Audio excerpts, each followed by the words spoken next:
नमस्कार साथियों आज की इस वीडियो में हम करंट अफेयर्स और जीके के 25 महत्वपूर्ण प्रश्नों को देखने वाले हैं। जी हाँ, आज के इस वीडियो में हम आपको 25 महत्वपूर्ण करंट अफेयर्स और जीके के प्रश्नों से रूबरू कराएंगे। ये प्रश्न ग्रुप डी एग्जाम के लिए बहुत ही महत्वपूर्ण आपके लिए साबित होंगे। बहुत ही इंपॉर्टेंट क्वेश्चन है, इसलिए मेरे भाई इसको बहुत ध्यान से देखिएगा और साथ साथ प्रश्नों को आप भी मेरे साथ करते चलिएगा, आंसर को गेस करते चलिएगा, टिक करते चलिएगा। बात करते हैं पहले करंट अफेयर्स की। एकदम अभी जस्ट हाल ही में हुआ है ये blind women's T20 world cup 2025 किसने जीता? श्रीलंका, भारत, नेपाल या ऑस्ट्रेलिया? इसका जो राइट आंसर है वो है ऑप्शन नंबर बी। जी हाँ, भारत। अगर आपने भारत को टिक किया है, भारत आपने अगर गेस किया है तो आपका आंसर बिल्कुल सही है। Blind women's T20 world cup 2025 किसने जीता? भारत ने जीता पहली बार। अगला प्रश्न है कि सिरेमिक कचरे से बना दुनिया का पहला पार्क अनोखी दुनिया उत्तर प्रदेश के किस शहर में बना है? अयोध्या, प्रयागराज, गोरखपुर या बुलंदशहर? ठीक है, तो इसका जो राइट आंसर है वो है ऑप्शन नंबर डी। जी हाँ, उत्तर प्रदेश के बुलंदशहर शहर में सिरेमिक कचरे से बना दुनिया का पहला पार्क, इसका नाम रखा गया है क्या? अनोखी दुनिया। ये बना हुआ है, इसे आपको ध्यान में रखना है। 2025 का करंट अफेयर्स है, इसे आपको ध्यान में रखना मेरे भाई। अगला प्रश्न है कि हैप्पी सिटी इंडेक्स 2025 के अनुसार खुशहाल शहरों की लिस्ट में सिंगापुर किस स्थान पर है? बहुत ही महत्वपूर्ण क्वेश्चन है। इंडेक्स से संबंधित क्वेश्चन निश्चित तौर पे आपके एग्जाम में पूछे ही जाते हैं। ठीक है, तो क्वेश्चन नंबर 3 के जो ऑप्शन है पहले, दूसरे, तीसरे या चौथे, इसका जो राइट आंसर होगा वो है ऑप्शन नंबर सी। जी हाँ, बिल्कुल। अगर आपने तीसरे पे टिक किया हुआ है तो ये आपका आंसर बिल्कुल सही है। सिंगापुर तीसरे स्थान पर है। हैप्पी सिटी इंडेक्स 2025 के अनुसार साल शहरों की लिस्ट में सिंगापुर किस स्थान पर है मेरे भाई? तीसरे स्थान पर है। ठीक है, आइए अगले प्रश्न की बात कर लेते हैं। महात्मा गांधी ने सत्याग्रह का प्रथम प्रयोग कहाँ किया था? ठीक है, ये आपका जीके का क्वेश्चन है, स्टैटिक जीके का क्वेश्चन है, इसे आपको ध्यान रखना है। महात्मा गांधी से संबंधित क्वेश्चन निश्चित तौर पे आपके एग्जाम में पूछे जाते हैं। भारत में, दक्षिण अफ्रीका में, इंग्लैंड में या चंपारण में? मेरे बहुत सारे भाई चंपारण है ऑप्शन दे करके कंफ्यूज हो जाएंगे, चंपारण पे टिक मार के चले जाएंगे। नहीं मेरे भाई, ऐसा नहीं करना है। महात्मा गांधी ने सत्याग्रह का प्रथम प्रयोग कहाँ किया था? वो ऑप्शन नंबर बी। जी हाँ, दक्षिण अफ्रीका में किया था। ठीक है, अगर भारत की बात की जाए, महात्मा गांधी ने भारत में सत्याग्रह का प्रथम प्रयोग कहाँ किया था? तो है चंपारण। ठीक है, चंपारण में महात्मा गांधी ने सबसे पहले सत्याग्रह का प्रयोग किया था। लेकिन अगर विदेश की बात की जाए, बाहर की अगर बात की जाए या प्रथम की बात की जाए, कोई नाम न दिया हो, प्रथम बात किया जाए तो दक्षिण अफ्रीका, ये आपको ध्यान में रखना है मेरे भाई। ठीक है, अगला प्रश्न है कि प्रवासी भारतीय दिवस कब मनाया जाता है? ये भी महात्मा गांधी से संबंधित क्वेश्चन है। ठीक है, महात्मा गांधी दक्षिण अफ्रीका से भारत जब वापस लौटे थे तो उनके आने की याद में उस दिन को प्रवासी भारतीय दिवस के रूप में मनाया जाता है। ठीक है मेरे भाई, तो इसका जो राइट आंसर क्या होगा? 9 जनवरी, 2 अक्टूबर, 30 दिसंबर या 9 दिसंबर? ठीक है, जिसका जो राइट आंसर है वो है ऑप्शन नंबर ए। जी हाँ, 9 जनवरी।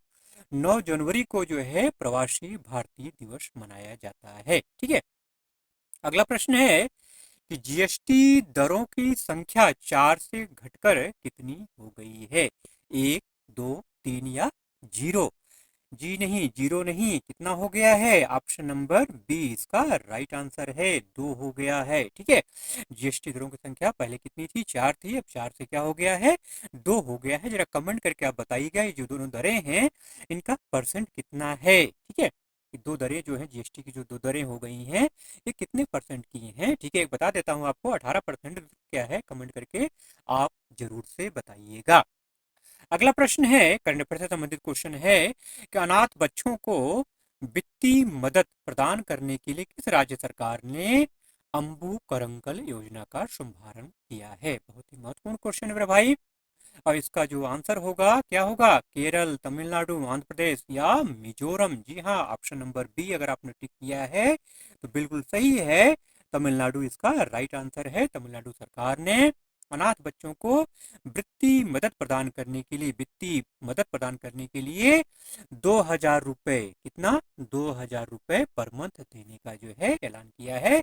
इस योजना का नाम क्या है? अम्बू करंगल परियोजना। आइए अगले प्रश्न पे चलते हैं।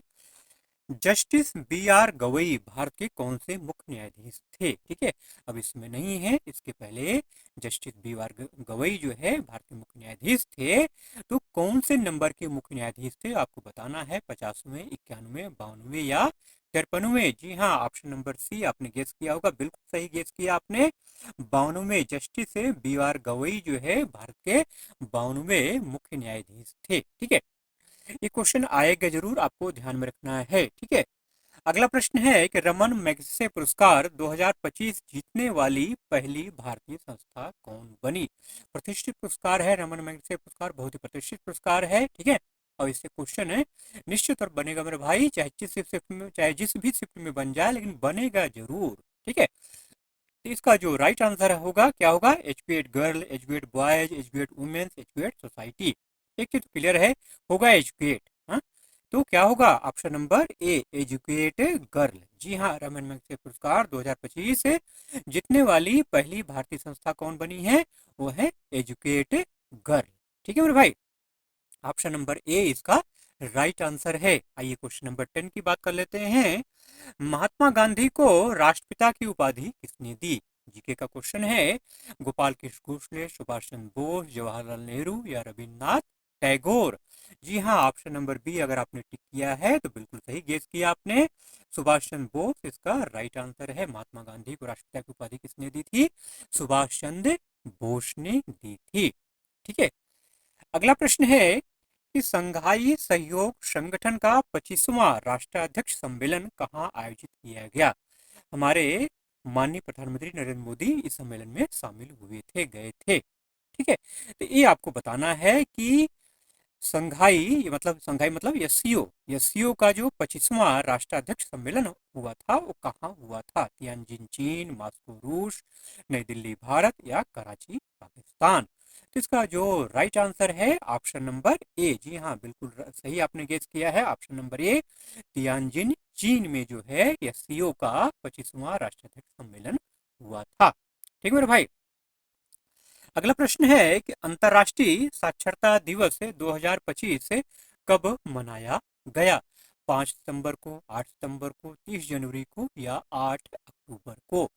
तो ऑप्शन नंबर जो बी है इसका राइट आंसर है। जी हाँ, बिल्कुल सही, 8 सितंबर को अंतर्राष्ट्रीय साक्षरता दिवस मनाया जाता है। ठीक है, और टीचर डे कब मनाते हैं? 5 सितंबर को, तो आपको पता ही होगा।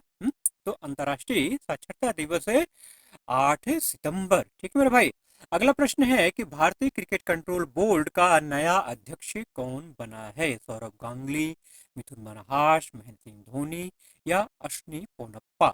जी हाँ, ऑप्शन नंबर बी अगर आपने टिक किया है तो बिल्कुल सही आपका आंसर है। मिथुन मनहास जो है ये बीसीसीआई के नए अध्यक्ष हैं। ठीक है मेरे भाई, चलिए अगले प्रश्न पे चलते हैं।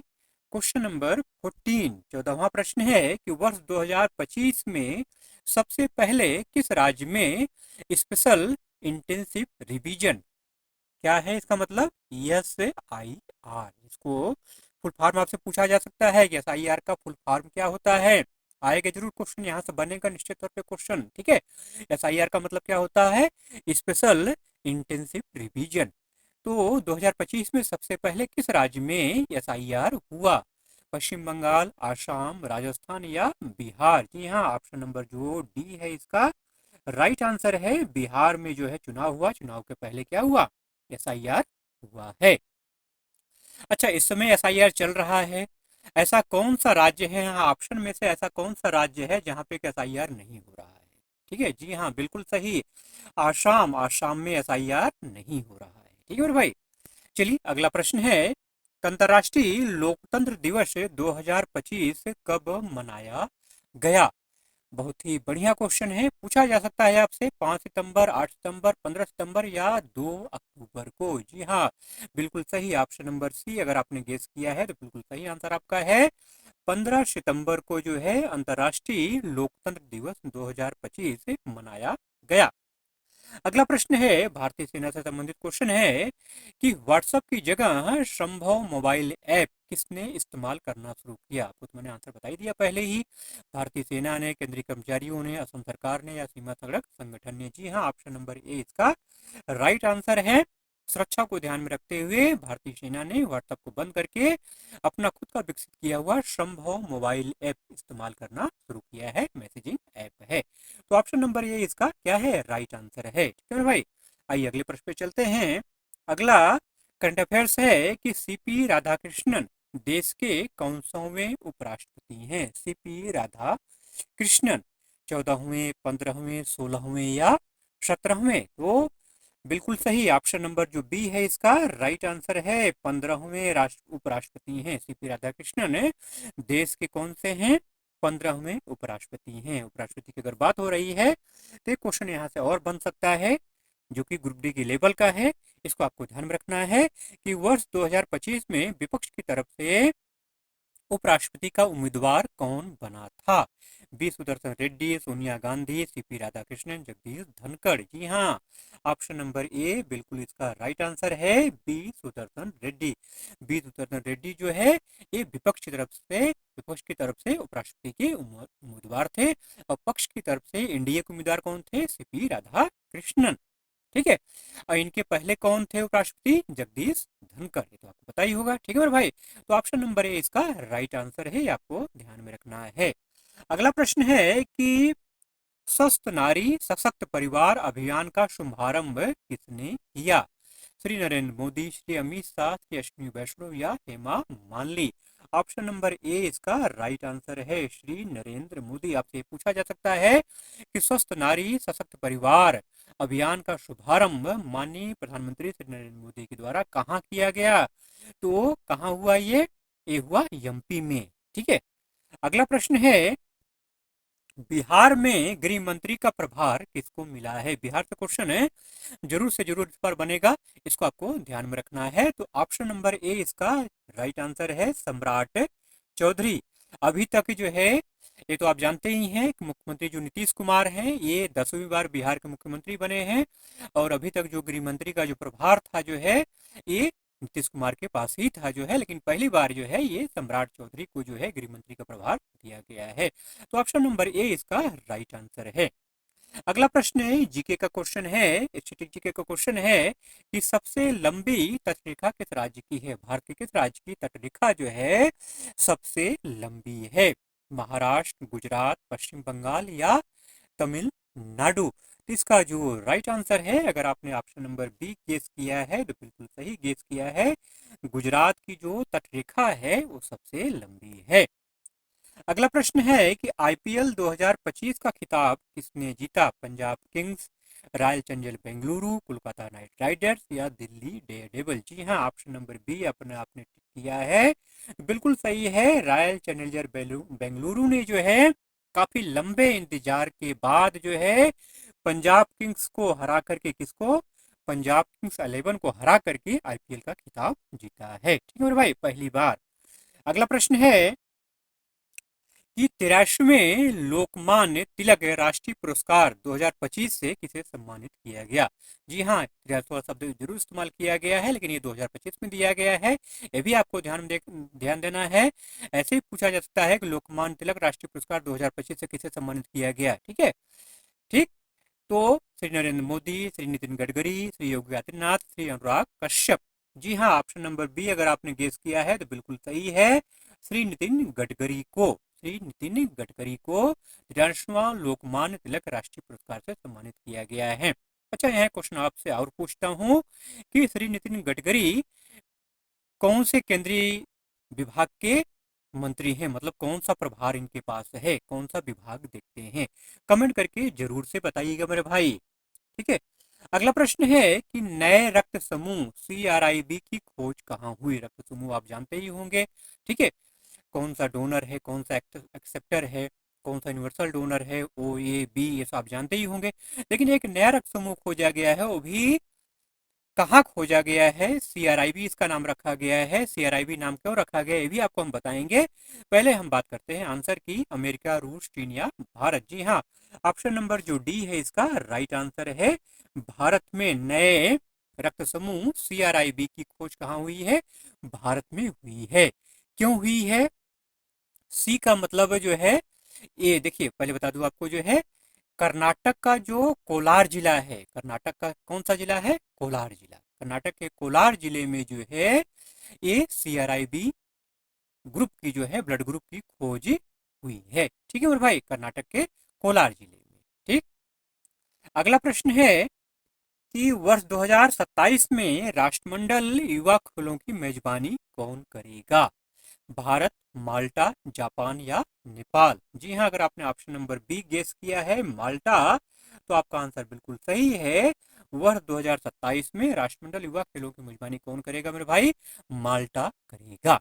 चलिए, इन्हीं प्रश्नों के साथ आज के वीडियो का एंड करते हैं, क्लास को यहीं पे एंड करते हैं। ठीक है, खत्म करते हैं ऐसे ही प्रश्नों के साथ, ऐसे ही महत्वपूर्ण प्रश्नों के साथ। ठीक है, और साइंस के प्रश्नों के साथ, विज्ञान के प्रश्नों के साथ अगले वीडियो में आपसे मुलाकात होगी। तब तक के लिए जय हिंद। लेकिन जाने से पहले आपसे एक रिक्वेस्ट जरूर करेंगे। वीडियो आपने इतने देर तक समय आपने दिया है, अपना वीडियो आपने देखा है पूरा, तो अगर पसंद आया हो, आपको जो है प्रश्नों का लेवल अच्छा लगा हो, तो प्लीज जाते जाते एक लाइक जरूर से कर दीजिएगा मेरे भाई। बगल में लाइक का बटन है, केवल दबाना है, दबा दीजिए जो है। ठीक है, और चैनल को अगर अभी तक आपने सब्सक्राइब नहीं किया है तो सब्सक्राइब कर लीजिए मेरे भाई। सब्सक्राइब करके जो है घंटी का बटन होगा, वहीं पर घंटी के बटन पे ऑल पे जरूर से क्लिक कर लीजिएगा, जिससे आपको नोटिफिकेशन मिलेगा मेरे भाई। ठीक है, चलिए मिलते हैं ऐसे ही कंटेंट के साथ अगले वीडियो में। तब तक के लिए जय हिंद।